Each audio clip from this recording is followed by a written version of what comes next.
Hello, I am the Gatsby Christian Marquez, and I'm presenting the activity which is the installation of Vmware. So here are the process.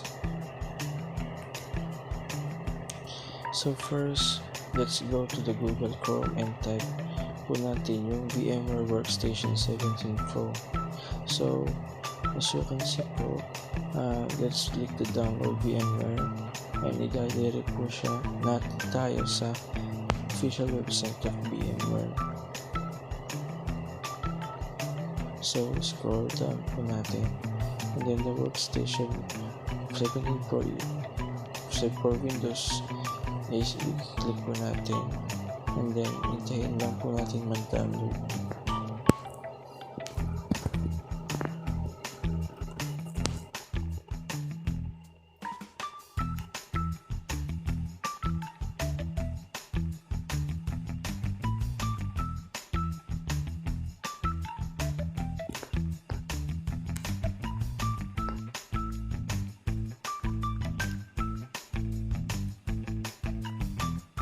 So, after po natin siya na-download, bali po i-open file lang po natin siya.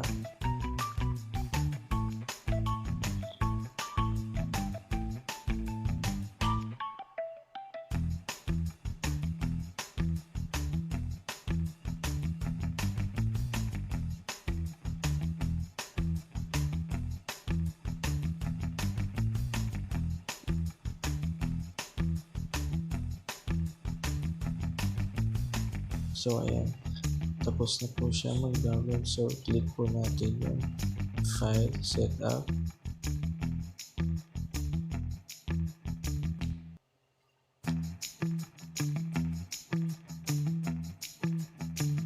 And lalabas po yung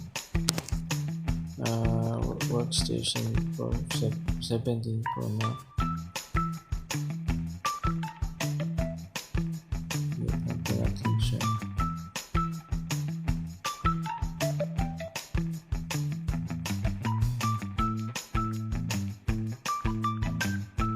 So ayan, ito po yung pinaka-setup niya. So next lang po natin. So palabas po yung license agreement. So scroll down, and then let's click the I accept the terms and license. So after that, let's click next. Next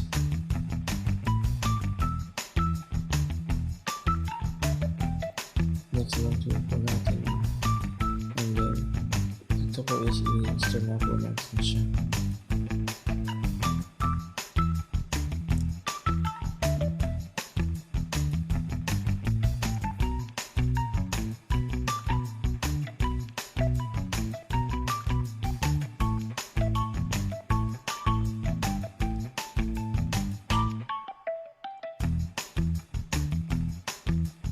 So ayan, bali po dito is lalabas po yung of the Windows Workstation Pro. So, and then dito po is pipindutin po natin yung finish button.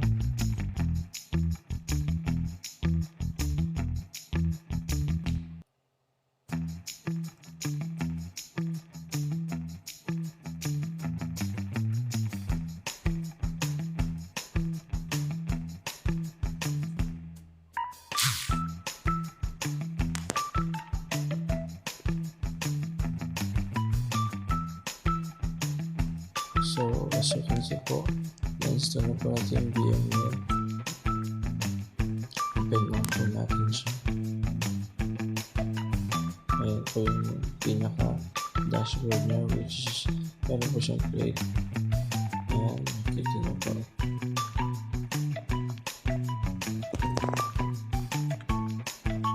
Ayan, meron siyang file.